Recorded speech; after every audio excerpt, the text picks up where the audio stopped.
MR Vijayabaskar அவர்களும் வந்து அவருடைய எம்எல்ஏ பதவியை ராஜினாமா செய்திருக்காரு. ஊழல் எதிர்ப்பு, கலெக்ஷனுக்கு எதிராக தூய சக்தின்னு வரும்பொழுது இந்த மாதிரி மாற்றங்கள்லாம் ஏற்றிட்டு போயிட்டே இருந்தாங்கன்னா இவங்களுக்கும் மற்றவங்களுக்கும் என்ன வித்தியாசம்? தாவேகாவுடைய அடிப்படையை தகர்ந்துடும். 6 தொகுதிகள் போய் 7 தொகுதிகள் வந்து இப்போ காலியாக இருக்குங்க. இதோட நின்றுச்சுன்னா நினைக்காது. அடுத்து விஜயபாஸ்கர் இருக்கார், இன்னொரு விஜயபாஸ்கர், அவர் தலைமையில் ஒரு 5 பேரை கூட்டு போகிறாங்க. சில மாவட்ட செயலாளர்கள் பேசி வச்சிருக்காங்க, விஜய் தலைமையில் தான் சேருவோம் அப்படின்னு. 4 நிகழ்வு, அதுக்கு மறுநாள் 2ஆம் தேதி. இப்போ இன்னும் பலரும் அதிமுகலேருந்து வந்தாலும் அவங்களுக்கு எல்லாருக்குமே பதவி கொடுக்கறதுக்கான வாய்ப்புகள் இருக்கும். இப்போ கடம்பூர் ராஜுவே பேசிகிட்டு இருக்காரு, வெளியே மரியாதை இல்லை, தெரியாமல் போயிட்டோம். நடிகராக இருந்தப்பவே மக்கள் இயக்கமாக உழைச்சிருக்காங்க, அவன் என்ன பைத்தியக்காரனா? இவர்களெல்லாம் விசுவாசிகளே கிடையாது. நாளைக்கு இதே மாதிரி தோற்று போயிட்டா மறுபடியும் வேற எங்கேயா போயிடுவோம். தாவேகா அமைச்சர் சரத் அவர்கள் வந்து போதைப் பொருள் பயன்படுத்தினார் சொல்லிட்டு இதெல்லாம் வந்து பைத்தியக்காரத்தனம். அந்த மாதிரி இன்ஸ்டாவில் எனக்கு என்னென்னு உணர்ச்சி வசப்பட்டு போகிறதுலாம் சிக்கலாகுன்றதுக்கு இதெல்லாம் உதாரணம். இவருக்கு ஒரு ஆர்வ கோளாறு, தக் லைஃப் அப்படின்னு போட்டு நார்கோட்டிக் டெஸ்ட் இப்போ எடுத்திங்கன்னா. ஆனால் திமுக தரப்புல இருந்து மாணவரணி சார்பாக ஒரு ஆர்ப்பாட்டம் வந்து, ஆனாலும் அமைச்சரை இது பண்ண அது மேயரே உட்காந்துக்கிறாங்க. இந்த கவர்மெண்ட்டு இது பண்ணல அது பண்ணலன்னு ஏதாவது நீங்கள் கேட்டிருந்தீங்கன்னா, போராட்டம் நடத்திங்கன்னா வரவேற்கலாம். ஆனால் எது கேட்டாலும் நீங்கள் பண்ணீங்களான்ற கேள்வி வரும். அடுத்தது ரேஷனில் நல்ல அரிசி போடு, நீ போட்டியா? குடி தண்ணீர் ஏற்பாடு பண்ணி நீ ஏற்பாடு பண்ணி கொடுத்தியா? மேயர் இந்த எதுக்காவது உட்காந்து பார்த்துருக்கீங்களா போராட்டத்தில்? இதுதான் பிரச்சனை. இதுதான் திமுக. தமிழ்மண் நேயர்களுக்கு வணக்கம். இன்று நம்முடன் இருப்பவர் மூத்த பத்திரிகையாளர் திரு முத்தலீஃப் அவர்கள். வணக்கம் சார். வணக்கம் சார். அதிமுகலேருந்து தொடர்ச்சியாக 5 எம்எல்ஏக்கள் வந்து விலகி ராஜினாமா செய்திருந்தாங்க. இப்போது எம்ஆர் விஜயபாஸ்கர் அவர்களும் வந்து அவருடைய எம்எல்ஏ பதவியை ராஜினாமா செய்திருக்காரு.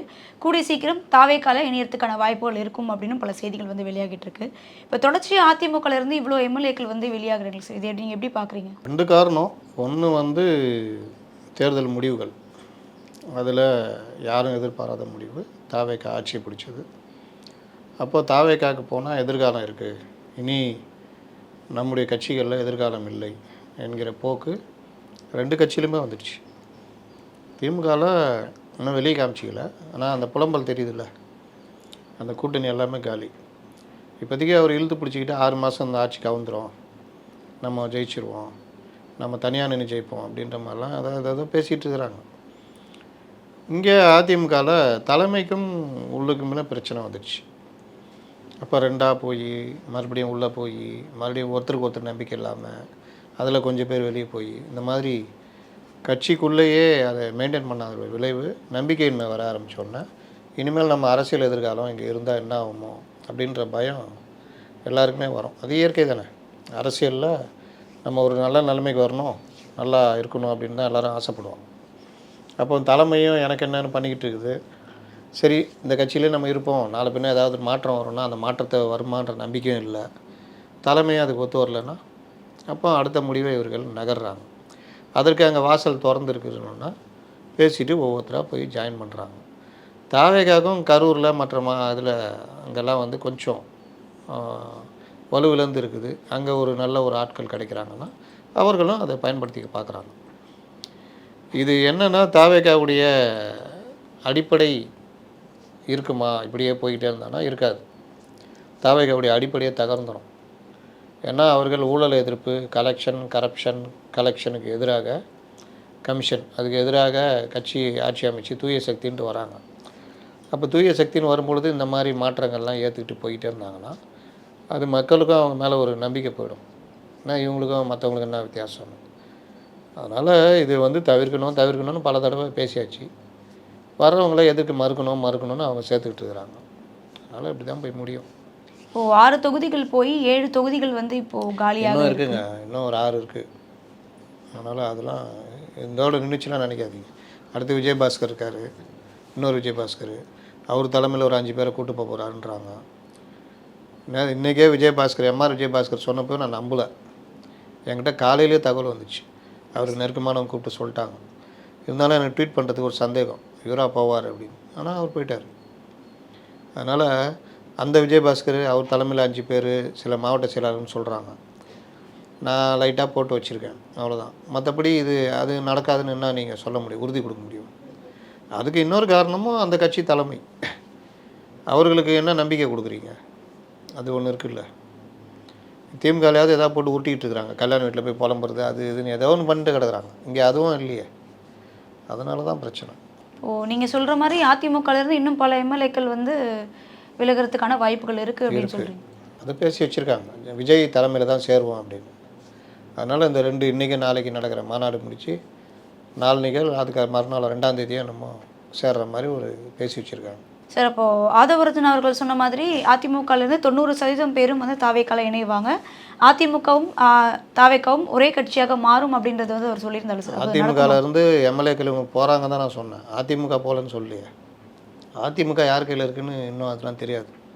அதனுடைய தொண்டர்கள், இரட்டை இலைக்கான வாக்குகள் அதெல்லாம் யாருக்கிட்ட இருக்குதுன்னு சொல்ல முடியாது. இவங்க போகிறாங்கன்றதுக்காக இவங்க ஆதரவாளர்கள் போவாங்க, அதை வச்சுக்கிட்டு அதிமுகவே இவர்கள்ட்ட வந்துச்சுன்றதெல்லாம் தப்பு கணக்கு. அதிமுக ஜெயிக்க முடியாமல் போகலாம், அந்த ரெட்டையில் இந்த வாக்குகளை யார் கையில் எடுக்கிறது, அது ஒன்று இருக்குல்ல, அது நம்ம உறுதி சொல்ல முடியாது. போகிறவங்க அதனால் ஆதாயம் அடைஞ்சி எம்எல்ஏ ஆனவங்க, மாவட்ட செயலர் ஆனவங்க, அவங்க போகிறாங்க. நாளைக்கு அவர்கள் அந்த ரெட்டையிலையும் அவர்கள் போனதுனால அது அவர்களுக்கு சாதகமாக போச்சுன்னா அன்னைக்கு தான் அதை யோசிக்கணும். ஏற்கனவே அதிமுகலேருந்து 4 எம்எல்ஏக்கள் வெளியே வந்த நிலையில் அவங்களுக்கு வந்து பதவி கொடுக்கறதுக்கு சில தயக்கங்கள் இருக்கிறதாகவும் சொல்லப்படுது. இப்போ இன்னும் பலரும் அதிமுகலேருந்து வந்தாலும் அவங்களுக்கு எல்லாருக்குமே பதவி கொடுக்கறதுக்கான வாய்ப்புகள் இருக்குமா? அது கஷ்டம்தான். இப்போ கடம்பூர் ராஜுவே பேசிகிட்டு இருக்கார் வெளியே, மரியாதை இல்லை, தெரியாமல் போயிட்டோம் அப்படின்னு அவர் வெளியே பேசிகிட்டு இருக்கார். இந்த மாதிரி பலருக்கும் அந்த அதிருப்தியும் இருக்குது. நீங்கள் புஷி ஆனந்தை பொறுத்த வரைக்கும் ஒரு நல்ல விஷயம் என்னென்னா, கட்சிக்காரங்க தான் ஃபஸ்ட்டு, தாவேக்கா தான் ஃபஸ்ட்டுன்றதில் அவர் உறுதியாக இருக்கார். புஷி ஆனந்தை மீறி கட்சிக்குள்ளே ஆளுங்களை கொண்டு சேர்த்துக்கிட்டு அவங்களுக்கு பதவி கொடுனா அதை தீர்மானிக்கிற இடத்துல புஷி ஆனந்த் தான் இருக்கார். அதனால் இந்த இது ஓடிட்டு தான் இருக்குது. இது எப்படி போய் முடியும்னு தெரியாது. நீங்கள் எதிர்பார்த்து வந்தாலும் உங்களுக்கே தூக்கி கொடுத்துட்டோன்னா அப்புறம் அவங்க உழைச்சானே. விஜய் ஒன்றுமே இல்லைன்றப்பவும் நடிகராக இருந்தப்பவே மக்கள் இயக்கமாக உழைச்சிருக்கானே, அவன் என்ன பைத்தியக்காரனா? அவன் தியாகத்தை என்ன சொல்லுவீங்க? விஜய் ஆட்சிக்கு வரமாட்டார்னு இப்போ போய் சேர்ந்த எல்லாம் தான் பேசியிருந்தாங்க பிரச்சார மேடைகளில், இன்னும் நினைவோ பேசுனாங்க. இன்றைக்கி அவங்க எல்லாம் அங்கே போய் சேர்ந்துருக்காங்க. விஜய் வந்தே தீர்வார், அவர் தான் முதலமைச்சர்னு நம்பிக்கிட்டு நின்னான். அந்த டைமில் அவனுக்கு கொடுப்பீங்களா, உங்களுக்கு கொடுப்பீங்களா? ஒரு ஸ்போர்ட்ஸ்மேனு கஷ்டப்பட்டு ஸ்போர்ட்ஸில் இது இருக்கான், இவன் வரவே மாட்டான்னு எதிர் கிளப்பில் இருக்கிறவன் இவன் வரவே மாட்டான், தேரவே மாட்டான்னு நினைக்கிறாங்க.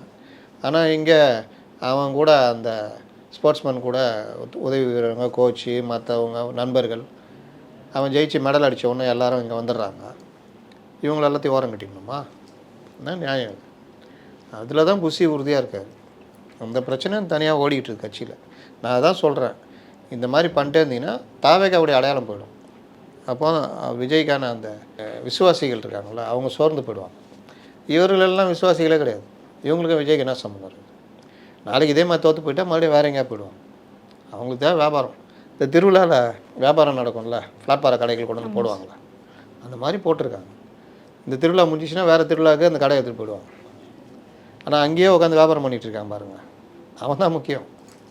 திருவிழா அன்றைக்கி வர டீ ஸ்டாலும், திருவிழா அன்றைக்கி வர்ற கடைகளும், துணி கடைகளும் முக்கியம் இல்லை. அங்கேயே உட்காந்து அந்த ஊர் மக்கள் நம்பிக்கிட்டு துணி கடை வச்சுருக்கான், டீ கடை வச்சுருக்கான், ஹோட்டல் வச்சுருக்காங்களா, அவன் தான் தேவை.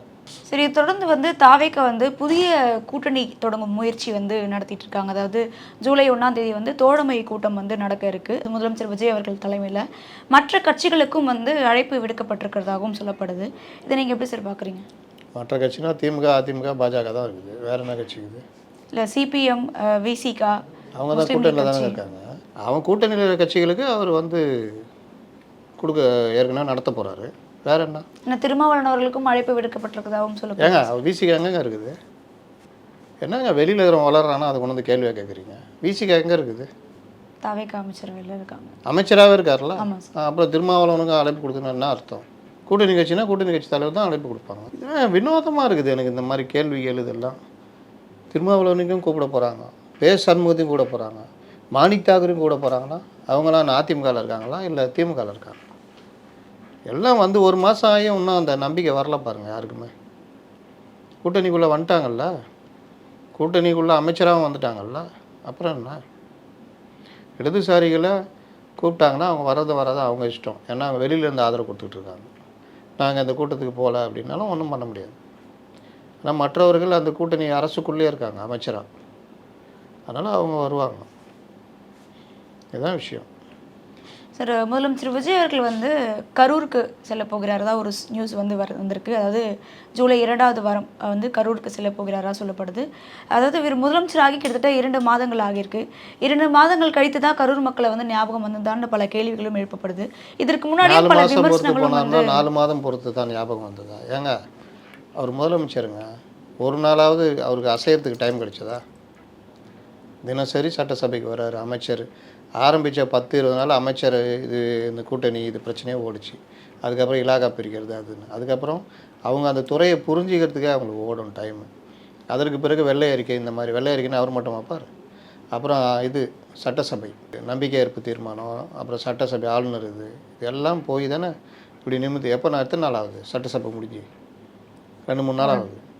இப்போ அடுத்து அந்த மாநாடே நடத்த முடியல. நானே பல தடவை சொல்லிட்டு இருந்தேன், ஐஏஎஸ் ஐபிஎஸ் மாநாடு முதல்ல நடத்தியிருக்கணும்னு. ஏன்னா அப்போ தான் அவங்களுக்கு எல்லா டீட்டெயிலெலாம் வரும், பேச முடியும், இவர் யாருன்றது அவங்க புரிஞ்சுக்குவாங்க. அது இன்றைக்கி நாளைக்கு நடக்குது. இப்படிப்பட்ட சுச்சுவேஷனில் கரூர் போகிறதுன்றது எப்படி போக முடியும்? இன்னொன்று நீ சொல்கிறதும் சரியில்லை. 2ஆம் தேதியிலேருந்து 22ஆம் தேதி வரைக்கும் 20 நாள் துறை சார்ந்த ஆய்வு நடத்த போகிறாரு. அப்போ தான் நீங்கள் மானிய கோரிக்கை இதெல்லாம் போக முடியும். இதுக்கு இவ்வளோ நிதி ஒதுக்கணும், இவருக்கு இது பண்ணணும், இதுக்கு ஃபஸ்ட்டு ப்ரிஃபரன்ஸு, இந்த துறையை வந்து முதல்ல கவனிக்கணும், இதுக்கு அதிக நிதி ஒதுக்கணும், இப்படிலாம் முதலமைச்சர் புரிஞ்சிக்கணும். மற்ற துறையோடு உட்காந்து அதை இது பண்ணணும். ஒவ்வொரு நாளும் ஒவ்வொரு துறை, 36 துறை இருக்குது. அந்த 36க்கு நீங்கள் வந்து ஒரு நாளைக்கு 2-3 பண்ணாலே 20 நாள் ஆகிடும். சாதாரண விஷயம் இல்லை. அப்போ இதெல்லாம் வந்து அரசில் வேலை இருக்குது. சும்மா இங்கே உக்காந்துக்கிட்டு ஒரு பேட்டி எடுத்துகிட்டு நம்ம ஆஃபீஸ் போனால் எவ்வளோ லேட் ஆகுது? ஒரு நாளைக்கு 3 பேட்டி எடுக்க முடியுமா? அவ்வளோதா? 3 பேட்டி எடுத்து 3த்தையும் போட முடியுமா? இதுதான் நிலமை இன்றைக்கி. நம்மளால் இயன்ற அளவு தான் வேலை செய்ய முடியும். அப்போ ஒரு முதலமைச்சராக அவர் எவ்வளோ பண்ணுறாரு, எவ்வளோ ஒர்க் பண்ணுறாருன்றதெல்லாம் அவருக்கும் ஒரு ப்ரைவசி இருக்கும்ல. இன்னொன்று, ஆஃபீஸ் ஒர்க் முடித்து அவர் வீட்டில் போய் அவர் ஹோம் ஒர்க் பண்ணால் தான் மறுநாள் எதாவது பண்ண முடியும். இன்னொன்று, சந்திப்புகள் எவ்வளோ பேர் வருவாங்க. அதில் என்ன தான் ரெஸ்ட்ரிக்ட் பண்ணாலும் குறைஞ்சது ஒரு நாளைக்கு ஒரு 10 பேரையாவது சந்தித்தா ஒரு ஆள் 10 நிமிஷம் எடுத்துட்டால முடிஞ்சிடும். 100 நிமிஷம் 3 ஹவர் அதிலே போயிடும். அப்போ இந்த மாதிரி விஷயங்கள்லாம் வந்து ஒருத்தருக்கு இருக்கிற நடைமுறை சிக்கல். ஒன்றுமே வேலை செய்யாதவங்க, அதிகாரி கையில் விட்டு போகிறவங்க போகலாம், எங்கே வேணால் போகலாம். அதனால் என்னை கேட்டால் அவர் மானிய கோரிக்கைலாம் முடிச்சு தான் போவார்னு நினைக்கிறேன். இல்லாட்டி லைட்டாக போய் பார்த்துட்டு வந்துடுவார். ஏதாவது ஒரு நாள் சனிக்கிழமை சட்டசபை இல்லாமல் இருக்கும்ல, அந்த மாதிரி கேப்பில் ஒரு நாள் போய் பார்த்துட்டு வருவார். சாட்டர்டே சண்டே ஏதாவது. சரி, இப்போது தாவேகா அமைச்சர் சரத் அவர்கள் வந்து போதைப் பொருள் பயன்படுத்தினார் சொல்லிட்டு சோஷியல் மீடியாவில் ஒரு வீடியோ வந்து பயன்படுத்தினாரா? அதற்காக பல வீடியோஸ் வந்து போயிட்டு இருந்தது. பல வீடியோஸா? அந்த ஒரு வீடியோ. எந்த ஒரு வீடியோ? அவர் வந்து அந்த ஐபிஎல் ஸ்டேடியமில் வந்து அவருடைய கிரெடிட் கார்டு வச்சு அந்த பவுடரை வந்து இது பண்ணுறது ஒரு விஷயம் சார். அது போதைப் பொருள்னு நமக்கு ஏதாவது சான்று இருக்கா? இல்லை சார், அவருடைய தரப்பில் இருந்தும் வந்து ஒரு வீடியோ போட்டிருந்தாரு. அதோடைய என்னுடைய குழந்தைக்காக நான் டேப்லெட்டை தான் வந்து க்ரஷ் பண்ணேன் அப்படின்றது. ஆனால் திமுக தரப்புல இருந்து மாணவர் அணி சார்பாக ஒரு ஆர்ப்பாட்டம் வந்து இன்னைக்கு நாட்டில் இன்றைக்கி நடந்தது. அவ்வளோ அவசியமான விஷயமா அது? இவர்கள் வந்து ஜாபர் சாதிக்குன்னு ஒருத்தர் இவங்க கட்சியிலே இருந்து ஆமாம் சார். அகில இந்திய லெவலில் போதைப் பொருள் கடத்தலில் மாட்டி இதானார். அன்றைக்கெல்லாம் என்ன பண்ணாங்க? நான் கதை பேசினாங்க. அந்த மாதிரி இப்போ தாவேகால ஒருத்தர் மாட்டியிருந்தால் என்ன பண்ணியிருப்பாங்க? ஒரு ஆள், அவர் எம்எல்ஏவும் கிடையாது. அப்போ அவர் எம்எல்ஏ ஆகும்னு நினச்சி கூட பார்த்துருக்க மாட்டார். அதை தாண்டி அமைச்சராகும்னு நினச்சி பார்த்துருக்க மாட்டார். ஏதோ அவர் உக்காந்துக்கிட்டு இதுதான் நம்ம எப்போவோ பண்ணுறது, இந்த வீடியோ பண்ணி வைக்கிறதுலாம் வந்து பைத்தியக்காரத்தனம். அந்த மாதிரி இன்ஸ்டாவில் எனக்கு என்னென்னு உணர்ச்சி வசப்பட்டு போகிறதெல்லாம் சிக்கலாகுன்றதுக்கு இதெல்லாம் உதாரணம். இதெல்லாம் வந்து அமைச்சர் புரிஞ்சுக்கணும், எனக்கு என்னென்னு பண்ணுறதெல்லாம். அப்போ அவர் வந்துட்டு கூட நண்பருடைய மனைவின்னு நினைக்கிறேன், எல்லாம் குடும்பத்தோடு தான் போயிருந்தோன்றாரு. முதல்ல ஜுரம் வந்த குழந்தை எவனா தீன்னு போனா இன்னும் தான் அதுக்கு பிரச்சனையாகும். அப்படின்னா ஐபிஎல் குழந்தையோட உடல் நலத்தோட முதல்ல குழந்தைகளை எல்லாருமே, நான் இப்போ கூட ஒருத்தர் சொல்லிட்டு வந்தேன், 3 வயசு வரைக்கும் ஜனங்க அதிகமாக கூடுற இடத்துல கூப்பிட்டு போய் எடுத்துகிட்டு போகக்கூடாது. ஹாஸ்பிட்டலுக்கு சொந்தக்காரன் பார்க்க போகிறீங்க, நோயில் இருக்காங்கன்னா கூப்பிட்டே போகக்கூடாது. 5 வயசு வரைக்கும். 1 வயசு 1.5 ஃபஸ்ட்டு 1000 டேஸ்ன்னு சொல்லுவாங்க, அது 3 வயசு வரைக்கும். நீங்கள் யார் கையிலையுமே குழந்தைய பெரும்பாலும் அந்த இதெல்லாம் கொடுக்க, ஒருத்தர் இன்ஃபெக்ஷன் இருக்கும், ஜலதோஷம் இருக்கும், வாயில் வச்சு முத்தம் கொடுப்பாங்க, டக்குன்னு அது குழந்தைங்களுக்கு எதிர்ப்பு சக்தி கம்மியாக இருக்கும். வேறு ஏதாவது நோய் இருக்கும், கை கழுவி இருக்க மாட்டாங்க, ஏதாவது இது பண்ணி இருப்பாங்க, வாயில் கையை வைப்பாங்க, அப்படி உதட்ட பிடிச்சி கொஞ்சுவாங்க. அவனுக்கு அதை பற்றி கவலை கிடையாது. நம்ம தான் நம்ம குழந்தைய பார்த்துக்கணும். அதே மாதிரி சுத்தமாக வீட்டில் தர சுத்தமாக இருக்கணும். கீழே இந்த டைரியா போகிறதுலாம் அடிப்படை காரணம் இந்த பாக்டீரியா வயிற்றுக்குள்ளே அந்த இது போயிடுச்சுன்னா அது ஆகும்.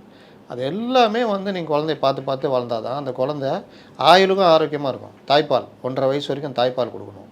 இந்த மாதிரிலாம் வந்து யுனிசெஃப் சொல்லுது. அப்போது நீங்கள் குழந்தைய தூக்கிட்டு போகிறீங்கன்னா உங்கள் நாலேஜ் எந்த லெவலில் இருக்குதுன்னு முதல்ல பார்த்துக்கணும். உங்களுக்கு குழந்தைய விட ஐபிஎல் முக்கியம் 1. 2வது அந்த மாத்திரையை நீங்கள் பண்ணுறத அந்த ஏடிஎம் கார்டை வச்சு பண்ணுறது சினிமா பார்த்துட்டு பண்ணியிருப்பீங்க. பக்கத்தில் இருக்கிற அந்த நண்பருடைய மனைவி அவங்க வந்து சந்தோஷப்படுவாங்க இவர் பண்ணுற காரியத்தை பார்த்து. அதுன்னு இந்த மாதிரி பைத்தியக்காரத்தனம் பண்ணுறது தான் கடைசியில் அது ஒரு பெரிய இது. 500 நோட்டு எதுக்கு வச்சுக்கிறாருன்னா அந்த பவுடரை தள்ளுறதுக்கு பேப்பர் எதுவும் வந்துருக்காது, ஒரு ரூபா நோட்டை வச்சுருப்பார் அந்த மாத்திரையை தள்ளி அது கொடுக்குறதுக்கு. சங்கு எங்கே, குழந்தை எங்கன்னா, ஏன் அவன் ஒரு நிமிஷம் வீடியோ ஒரு ஜாலிக்கு தக் லைஃப்னு போட்டுக்கிறாப்புல. சங்கு எங்கே, குழந்தை எங்கன்னா ஆதாரம் இல்லாமல் கேட்டுன்னு இருப்பேன். சைடில் அவங்க ஒரு பேக்கை வச்சு மறைக்கிற மாதிரியும் இந்த வீடியோவில் இருந்தது சார். அது வீடியோவே எடுத்து போட்டாங்க, அதில் என்ன பேக்கை வச்சு வேறு மறைக்கிறாங்க அப்படின்னா வீடியோவே போட்டிருக்க மாட்டாங்க. இவருக்கு ஒரு ஆர்வ கோளாறு, தக் லைஃப் அப்படின்னு போட்டு ஏதோ ஒரு பெரிய ஒன்று. போதை மருந்து உண்மையிலே பயன்படுத்துகிறவன் இந்த வேலையை பண்ணவே மாட்டான். யாரும் பார்க்காம அப்படி இப்படி பண்ணி டக்குன்னு சுருட்டி உறிஞ்சிட்டும் கம்முன்னு உக்காந்துக்குவான். ஏன்னா இதை போட்டால் என்ன அவனுக்கு தெரியும்ல. அவனுக்கு நார்கோட்டிக் டெஸ்ட் எடுத்தானா முடிஞ்சிடும் கதை. 3 மாதம் காமிக்கும். சுகர் டெஸ்ட் எடுப்பாங்களா 3 மாதத்துக்கு சுகர், அந்த மாதிரி நார்கோட்டிக் டெஸ்ட் இப்போ எடுத்திங்கன்னா 3 மாதம், கடைசி 3 மாதம் நீங்கள் என்றைக்கு பயன்படுத்தியிருந்தாலும் அதில் காமிச்சிடும். கஞ்சா இந்த மாதிரி இதெல்லாம் கொண்டு போய் அதுக்கு தான் நார்கோட்டிக் டெஸ்ட் எடுத்து தான் அரெஸ்ட் பண்ணுவாங்க. அப்போ இந்த மாதிரி விஷயங்கள்லாம் வந்து இருக்குது. சரியாக அதை போட்டார் பண்ணிட்டார், இல்லைன்னு மறுத்துட்டார். அந்த டாக்டரும் சொல்லிட்டாரு, அவங்க ஒய்ஃபும் சொல்லிட்டாங்க. வேணா குழந்தை சொல்லணுன்னா ஒரு 5 வருஷம் ஆகும். அது பேச வந்தோன்னா அது சொல்லும், டேடி எனக்காக தான் மாத்திரை கொடுத்தாருன்னு. ஆனாலும் அமைச்சரை இது பண்ணு, அது மேயரே உட்காந்துக்கிறாங்க. மேயர் எதுக்காவது உட்காந்து பார்த்துருக்கீங்களா போராட்டத்தில்? இதுதான் பிரச்சனை. இதுதான் திமுக. பைசா பெறாத விஷயங்களுக்கெல்லாம் இந்த மாதிரி நடத்தி மதிப்பு கெடுத்துக்கின்னு. இது என்ன, நீங்கள் இந்த கவர்மெண்ட்டு இது பண்ணல அது பண்ணலன்னு ஏதாவது நீங்கள் கேட்டிருந்தீங்கன்னா போராட்டம் நடத்திங்கன்னா வரவேற்கலாம். ஆனால் எது கேட்டாலும் நீங்கள் பண்ணீங்களான்ற கேள்வி வரும். அடுத்தது ரேஷனில் நல்ல அரிசி போடு, நீ போட்டியா? குடி தண்ணீர் நீ ஏற்பாடு பண்ணி கொடுத்தியா? சாலை வசதி பண்ணி கொடு, நீ பண்ணி கொடுத்தியா? அதுவும் சாலை வசதி, சென்னையில் சாலை வசதிக்கெலாம் வந்து மேயர் பிரியா தலைமையில் தான் போராட்டமே நடத்தணும். மழைநீர் வடிகால் நீ பண்ணி கொடுத்தியா? இப்படி கேள்வி வரும்ல. அதனால் என்ன தான் பண்ணுறது, ஏதாவது பண்ணணும். அவர் என்ன பண்ணுறாரு, அப்பாவும் பிள்ளையும் பாவம் எவனா பத்திரிக்கை வைப்பான். சார் தலைமையில் கல்யாணம், சந்தோஷமான நாள், அங்கே போய் அமங்கலமாக பேசுறது, கலைஞ்சிரும் 3 மாதத்தில் கலைஞ்சிரும். பயப்படுது அந்த பொண்ணு. என்னங்க 3 மாதத்தில் கலைஞ்சிருன்றாரு, ஆட்சியை சொல்கிறாருமா அவர் அப்படின்னு. கலைஞ்சிரும் 6 மாதத்தில் கலைஞ்சிரும். நான் கல்யாண வீட்டில் போய் அமங்கலமாக பேசிக்கிட்டு இருப்பீங்க. புலம்பல் ஜாஸ்தி ஆகிட்டே போகுது தெரிதா. அப்போ அவங்க வாட்டில் அவங்க ஆட்சியை நடத்திட்டு போகிறாங்க. இன்னொரு விஷயம் என்ன, எல்லாரும் மாட்டிக்கிட்டே இருக்காங்க. அதோ இன்றைக்கி சிவசங்கர் மேலே எஃப்ஐஆர் போட்டு சம்மன் கொடுத்து கூப்பிட்றாங்க. மாட்டிக்கிட்டவன் சொல்லிட்டான், நான் இவ்வளோ வாங்கினா அவர்கிட்ட அவ்வளோ கொடுத்தேன்ட்டான். கொடுத்தவனும் சொல்லிட்டான், இவர்கிட்ட கொடுத்தேன், இவர் கூப்பிட்டு போய் அவர்கிட்ட காமிச்சார், அவரும் நீ பயப்படாதீங்க உங்களுக்கு வேலை நிச்சயம்னாரு, ஆனால் எதுவுமே நடக்கலைன்னு புகார் கொடுத்துட்டான். அப்போது இது எல்லாமே வந்து அவர்களுக்கு ஒவ்வொன்றா கழுத்து நெருக்குது. அதுக்கு இந்த மாதிரி போட்டு கலவரம் பண்ணால் ஜனங்களுக்கு வர்றா விஜய் ஒரு போதகாரனை போய் மினிஸ்டராக வச்சுக்கிறாரு, போதகரை மினிஸ்டராக வைப்பார்னு பார்த்தா போதகாரனை மினிஸ்டராக வச்சுக்கிறாரு அப்படின்னு இந்த மாதிரி ஓடினு இருக்குது. இப்போது நீங்கள் சொன்ன மாதிரி வந்து சமீபத்தில் ஸ்டாலின் அவர்கள் வந்து இந்த தாவேக்காவுடைய ஆட்சி எவ்வளோ நாள் இந்த வண்டி ஓடும் தெரியல, கூடிய சீக்கிரம் வந்து தேர்தல் வரும், அந்த தேர்தலில் நம்ம கண்டிப்பாக வெற்றி பெறணும்னு பல விஷயங்கள் வந்து அவர் பேசியிருக்காரு சார். இதை நீங்கள் எப்படி சார் பார்க்குறீங்க? எவ்வளோ நாள் வண்டி ஓடுனா அந்த வண்டியுடைய திறமையை பொறுத்து. உங்கள் கிட்ட பார்ட்ஸ் எல்லாம் கழட்டி அந்த வண்டியில் மாட்டிட்டாங்க. அந்த வண்டி முன்ன சிங்கிள் டயரில் ஒரு பஸ்ஸுக்கு 6 வீல் இல்லை, 4 வீலில் தான் அந்த பஸ் இருக்குது. உங்கள்கிட்ட 2 வீலை கழட்டி அங்கே மாட்டிட்டாங்க. அப்போ 6 வீல் ஆகிடுச்சு. ஏஆர்ஆர்னு இல்லை, உங்கள்கிட்ட இருக்கிற ஏஆர்ஆர்னை கழட்டி மாட்டிட்டாங்க. ஏஆர்ஆர்னு இருக்குது. டீசல் இல்லை, உங்கள்கிட்ட இருக்கிற டீசல்லாம் உறிஞ்சி அங்கே ஊற்றிட்டாங்க. இப்படி என்னென்னா உங்கள்கிட்ட இருக்கிற எடுக்க முடியுமோ எல்லாம் எடுத்து அங்கே மாட்டிட்டாங்க. இப்போ அந்த வண்டி பிரயாணத்துக்கு தயார், ஓடிக்கிட்டு இருக்குது நல்லா. அதுலேயும் நீங்கள் என்னென்ன பண்ணீங்க அப்படின்றத அவர்கள் எடுத்து வெளியே போட்டுக்கிட்டே இருக்காங்க. இதில் எங்கே கலையிறது? 6 மாதத்தில் எப்படி கலையும்? ஒரு அரசு இப்போ இருக்கிற எல்லாருமே நாங்கள் வாபஸ் வாங்கினோட கூட கலையாது. ஏன்னா நம்பிக்கையில்லா தீர்மானம் இதோட 6 மாதம் கழித்து தான் கொண்டு வர முடியும். அப்படி கொண்டு வரதா இருந்தால் அதிமுக மறுபடியும் பேசி அதிமுக ஆதரவு கொடுத்துட்டு போகுது. இல்லாட்டி அதிமுகலேருந்து ஒரு 10 பேர் வந்து ஆதரவு கொடுக்க போகிறாங்க. இதுக்கு போய் கவர்னர்கிட்ட பர்மிஷனை கேட்பாங்க? ஃப்ளோர் டெஸ்ட் மட்டும்தான் நடக்கும். ஃப்ளோர் டெஸ்ட்டில் அவங்க திமுகலே 10 பேர் வாங்கிட்டா, அதனால் அதெல்லாம் வந்து இன்றைக்கி ஆளுங்கட்சிக்கு அது ஒரு மேட்டரே கிடையாது. ஒரு அரசு உக்காந்துச்சு, அதை கவுக்கலாம் அவ்வளோ சீக்கிரம் முடியாது. அந்த காலத்து மாதிரி எம்ஜிஆர் ஆட்சியை கவுத்தாங்க 3 வருஷத்தில். டக்குன்னு மேலே இருந்து அந்த 356 பிரிவை பயன்படுத்தி தூக்கி விட்டாங்க. அந்த மாதிரிலாம் இந்த காலத்தில் கிடையாது. உச்சநீதிமன்ற உத்தரவு நீங்கள் உங்கள் இஷ்டத்துக்குலாம் பண்ண முடியாது. அப்படி பண்ணணுன்னா அதுக்கு ஒரு காரணம் இருக்கணும். சட்டம் ஒழுங்கு ரொம்ப மோசமாக போயிடுச்சு, இல்லை தேச விரோத சக்தியில் உள்ள ஊடுருவிச்சு, இல்லை பெரிய அளவில் அரசு வந்து மத்திய அரசுக்கு எதிராக நாட்டு பிரிவினைக்கு எதிராக நடக்குது, இந்த மாதிரி ஏதாவது காரணம் எதுவுமே கிடையாது. என்ன இருக்குது? கோட்டு போட்டு வராரு, அதனால் இவர் சிடி நிர்மல்குமார் எங்களுக்கு எதிராக பேசிட்டாரு, ஆதவர்ஜுனா ரொம்ப கொடூரமாக பேசுகிறாரு, சபாநாயகர் எங்களை பேச விட மாட்டேங்கிறாரு, ஆட்சியை கலைங்க அப்படின்னா கலைச்சிருவாங்களா? அப்போ இந்த விவகாரத்தில் இவர்களால் ஒன்றும் பண்ண முடியல. அதுக்கு பதிலாக இந்த பொறாமை போச்சேரி பண்ணுவாங்கள்ல, இந்த பக்கத்து வீட்டில் இவங்க வீட்டு பையன் தரத்துலையாக தெரிஞ்சுக்கிட்டு இருப்பான், போதை அடிச்சிக்கின்னு இது பண்ணி யாருமே பொண்ணு தர மாட்டாங்க. அந்த பையன் ஒழுங்காக படித்து வேலைக்கு போய் ஒரு நல்ல இடத்துல சம்பந்தம், போன இடத்துல நல்லா ஒரு இடத்துல காதலிச்சு ஒரு பொண்ணை, அவங்க அப்பா பெரிய வசதிக்கார், காருகள்லாம் வாங்கி கொடுத்து கல்யாணம் எதிர்பார்த்துருக்க மாட்டாங்க. என்ன சொல்லுவாங்க? எப்படி இருந்துச்சு தெரியுமா? சட்டை கூட கிடையாது, என் பையன் போட்டு இந்த சட்டையை கொடுத்தேன், அதுக்கு காசு சாப்பாடு மதியானம் சாப்பாடு இருக்காது, அம்மா உணவகத்தில் சாப்பிட்டுன்னு இருக்கும். இன்றைக்கி பார்த்தியா, சைக்கிள் கூட இல்லாமல் நடந்து போயிருந்தது. என் புள்ள அந்த காலத்துலேயே சைக்கிளில் போனோம். இன்றைக்கி பார்த்தியா அது காரு. எவ்வளோ ஒருத்தையை கட்டிட்டு வந்துக்கிறான். இதெல்லாம் எவ்வளோ நாளைக்குன்ற? ஒரு நாள்னா ஒரு நாள் பாரு. அந்த பொண்ணு அவங்க வீட்டில் தண்ணி ஊற்றுன்னு கூட்டு போகிறாளா இல்லையா பாரு, இல்லாட்டி சண்டை போட்டு 2 பேரும் பிரிகிறாங்களா இல்லையா பாரு. இப்படி பேசுவாங்க தெரியுமா? அது காரணமே இருக்காது. ஏம்பா அவன் உழைச்சான் படித்தான், உன் புள்ள மாதிரி ஒயின் ஷாப்பில் கிடக்கல, அவன் காலேஜில் கிடந்தான் படித்தான், அதுக்கேற்ற வேலை தேடிட்டான், வேலை செஞ்ச இடத்துல ஒரு பொண்ணு பழக்கம் வந்து 2 பேரும் ஒருத்தர் புரிஞ்சுக்கிட்டாங்க. அந்த பொண்ணு வசதியாக இருந்தால் அதுக்கு அவன் என்ன பண்ணுவான்? அவங்களுக்கும் இந்த பையன் நல்ல பையனாக தெரியுறான், நல்ல வேலை இதாக இருக்கிறான், முன்னேறுவான்னு தெரியுது, நல்ல குடும்பமாக இருக்குதுன்னு பொண்ணை கொடுக்குறாங்க. தான் பொண்ணு நல்லா இருக்கணும்னு ஒரு காருக்குலாம் வாங்கி கொடுத்து சீர் சனத்திலாம் செஞ்சு கல்யாணத்தை பிரம்மாண்டம் பண்ணாங்க. உனக்கு என்ன போகிறாமன்ற? உன் பிள்ளை நீ ஒழுங்காக வளர்த்துருக்கணும்ல. அதுக்கு உன் பிள்ளைகிட்ட இருக்கிற பிரச்சனையினால் வர்ற கோபத்தை வச்சுக்கிட்டு அந்த பையன் வாழ்க்கை அவ்வளோதான் போயிடும். கூட்ட கேஸு காரில் போகிறான், என்னைக்காவது ஒரு நாள் ஆக்சிடென்ட் ஆகிடும். அங்கே பார்த்தியா, சாஃப்ட்வேர் இன்ஜினியர் பொண்டாட்டியோட போகும்போது சென்ட்ரல் மீடியனில் விட்டு செத்து போயிட்டான் பாரு, இவனும் செத்துருவான். இப்படிலாம் பண்ணான். இதை தான் இப்போ அவர் வந்து இதே ஸ்டைலில் சொல்லிகிட்டு இருக்கார். 6 மாதத்தில் கலைஞ்சிரும். சரி கலைஞ்சிரும் விட்டுருங்க, கலைச்சிட்டாங்க. தேர்தல் வச்சா ஊருக்கே தெரியும் விஜய் தான் மறுபடியும் வருவார்னு. ஏன்னா குறுகிய காலத்தில் அவங்க ஆட்சி சிறப்பாக இருக்குன்னு வர பேர் வாங்கிட்டாங்க. லஞ்சம் இல்லைப்பா, லஞ்சம் வாங்குறாங்களோ இல்லையோ, லஞ்சம் வாங்கலன்ற பேர் மக்கள்கிட்ட போயிடுச்சு. எல்லாத்துலேயும் கரெக்டாக போகிறோம். இன்றைக்கி கூடங்க இந்த ஒரு எஃபல் டு பாருன்னு வாங்க, அந்த பாருடைய அடிப்படை நோக்கம் என்னன்னா, இப்போ நான் இருக்கிறேன், நான் ஒரு ஆஃபீஸில் வேலை செய்கிறேன், நான் போயிட்டு ஒயின் ஷாப்பில் அப்படி கையை நீட்டின்னு ஒரு குவார்ட்டர் கொடுப்பா 2 பேரும் இடிச்சின்னு இருப்போம். ஏய் நூறுரூவா, ஐயா மூஞ்சப்பாரு அப்படின்வான். எல்லாத்தையும் வாங்கிக்கின்னு அந்த நாற்றத்தில் போய் உடச்சிக்கின்னு, ஏப்பா ஒரு முட்டை ஆம்லெட் போடுப்பா அப்படின்னா, தெளிவாக்காரியா, அந்த அட்மாஸ்பியரே ஒரு மாதிரி இருக்கும். இப்போ நான் என்ன பண்ணுவேன்? குடிக்கணும். ஸ்டார் ஹோட்டலில் போய் குடித்தா யார் காசு இருக்காது, ஒரு மாதம் சம்பளத்தை ஒரே நாளில் பிடிங்கிடுவோம். சரி அப்போ ஓரளவுக்கு இது என்ன பண்ணுறது? நம்ம குடிக்கணும், பிரச்சனை இல்லாமல். இதுக்காக தான் கான்செப்ட் தான் எஃபல் டு பார் கொண்டு வந்தாங்க. அது எப்படி? நம்ம வீட்டு பக்கத்துலேயே இருக்கும். இவனுங்க அப்படி தான் திறந்துட்டானுங்க போன ஆட்சி.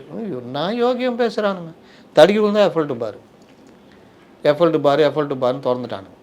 எஃபல் டு பாருடைய அடிப்படை என்னென்னா, இப்போ நான் சொன்னேன்ல, நான் ஒரு ஆஃபீஸில் வேலை செய்கிறேன். இப்போ என் ஃப்ரெண்ட்ஸ்லாம் மச்சான் நம்ம ஆஃபீஸ் பக்கத்தில் ஒரு எஃபல் டு பார் திறந்துருக்காண்டா, எல்லாம் மெம்பர் ஆகிடலாம், 1000 ரூபாவான், மெம்பர் ஆகிடலாம்.